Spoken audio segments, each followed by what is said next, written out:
Italia si diventa. Ma da dove la facciamo iniziare questa storia d'Italia, della nostra bella Italia? Dal Risorgimento, ovviamente, nei 150 anni dell'Unità d'Italia non possiamo che iniziare da lì, o forse qualche anno prima.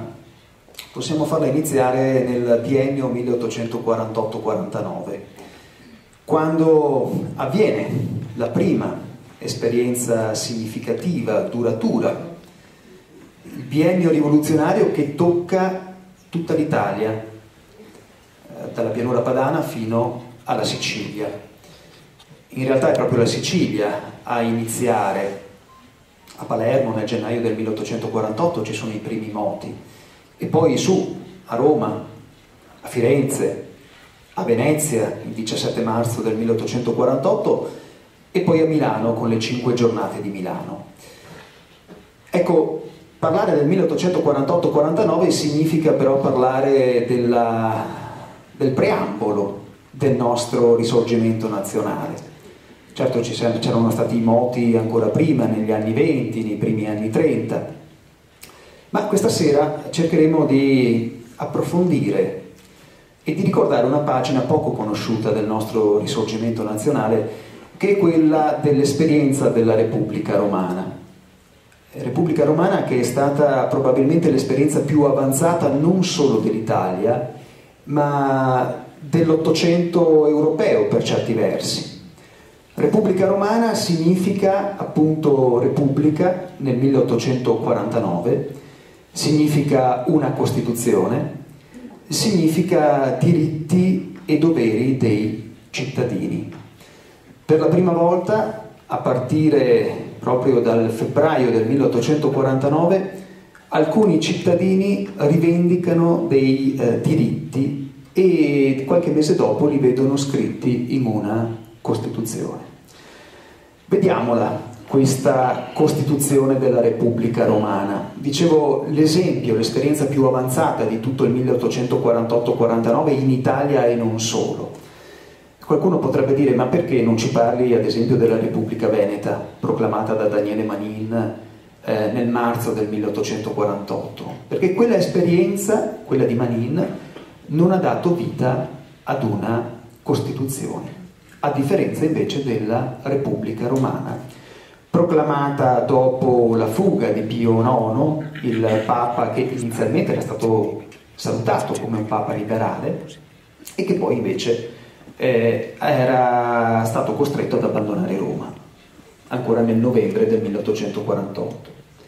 Il 9 febbraio del 1849 l'Assemblea, che era stata appena eletta, dichiara decaduto il potere temporale del Papa, un atto rivoluzionario, perché siamo dentro una rivoluzione, e proclama la Repubblica. Una parola inaudita, la parola Repubblica.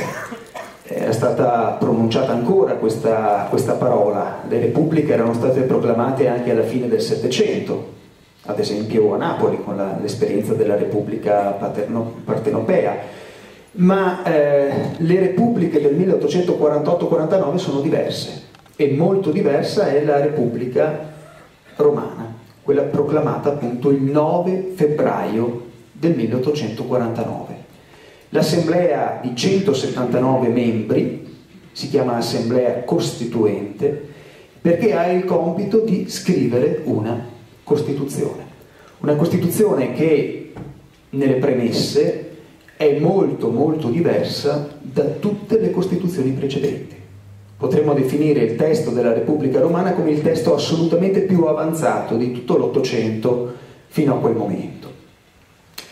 Una Costituzione discussa, votata, approvata, quindi promulgata da un'assemblea costituente, non concessa da un sovrano, come era accaduto ad esempio qualche mese prima, come era accaduto in Piemonte con lo Statuto Albertino nel marzo del 1848.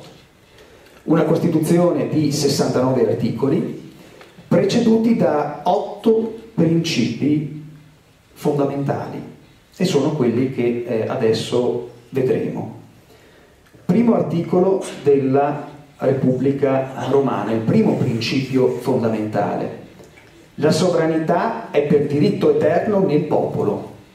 Pensate a che concetto rivoluzionario viene espresso solamente in questo primo comma del primo articolo della Costituzione della Repubblica Romana. La sovranità appartiene al popolo, ci dice la nostra Costituzione, quella repubblicana, la nostra, approvata però nel 1947 ed entrata in vigore nel 1948. La sovranità è per diritto eterno nel popolo, il popolo dello Stato romano è costituito in Repubblica democratica.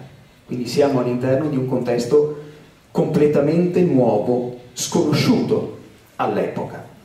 Dicevo, la parola Repubblica fa paura. Quando Daniele Manin da Venezia sente pronunciare la parola Repubblica a Roma e sente che il Papa ha abbandonato Roma e soprattutto viene a conoscenza di questa Costituzione, prende paura di questi principi, perché Repubblica significa diritti, significa doveri, significa mettere in discussione tutto l'ordine precedente. La parola Repubblica, dicevo, era stata pronunciata anche qualche decennio prima, però una Repubblica democratica è qualcosa di più. Non siamo all'interno di un contesto liberale, non siamo all'interno di un contesto monarchico costituzionale come poteva essere il Piemonte, siamo oltre. La parola Repubblica comincia a spaventare anche i paesi europei. Un osservatore attento dell'Ottocento europeo come Tocqueville aveva visto qualche anno prima, e lo aveva scritto, una repubblica democratica come era e quali erano le sue qualità. Aveva visitato gli Stati Uniti e aveva visto che cosa significava vivere all'interno di una repubblica dove i cittadini erano nati uguali e non avevano lottato o erano morti per diventarlo. Ebbene, una repubblica democratica, ci dice la Costituzione della Repubblica Romana, una repubblica democratica ci dice anche la nostra Costituzione, dove la sovranità appartiene al popolo, non appartiene al re, come è scritto nello Statuto Albertino, che è re d'Italia per grazia di Dio e poi per volontà della nazione. Qui c'è un rovesciamento completo. Quindi la sovranità è per diritto eterno nel popolo, il popolo dello Stato romano è costituito in Repubblica democratica. Se prendiamo i primi due articoli quello della Costituzione della Repubblica Romana e quella della nostra Costituzione, vedete che i due commi sono semplicemente invertiti. Nella nostra Costituzione ovviamente c'è il riferimento anche al lavoro, che è un concetto che entra solamente alla fine dell'Ottocento. Ma continuiamo a vedere gli altri articoli. Articolo 2 e articolo 3. Articolo 2 della Costituzione della Repubblica Romana. Il regime democratico ha per regola l'eguaglianza, la libertà, la fraternità. Sono i principi notissimi della Rivoluzione francese. Non riconosce titoli di nobiltà né privilegi di nascita o di casta. Quindi l'abolizione praticamente di tutti i titoli nobiliari. Noi dovremo aspettare altri 100 anni perché nella nostra Costituzione entri questo principio fondamentale. Leggiamo il primo comma del terzo articolo della nostra Costituzione. Tutti i cittadini hanno pari dignità sociale e sono uguali davanti alla legge, senza distinzioni di sesso, di razza, di lingua, di religione, ma soprattutto di opinioni politiche e di condizioni personali e sociali. È ovviamente un articolo scritto nel Novecento che deve tener conto di tanti altri aspetti che sono nel frattempo intervenuti. Ma a noi interessa nell'articolo 3 della Costituzione anche il secondo comma della nostra Costituzione. Il secondo comma che altro non riprende che il terzo articolo della Costituzione della Repubblica Romana. La Repubblica, con le leggi e con le istituzioni, promuove il miglioramento delle condizioni morali e materiali di tutti i cittadini.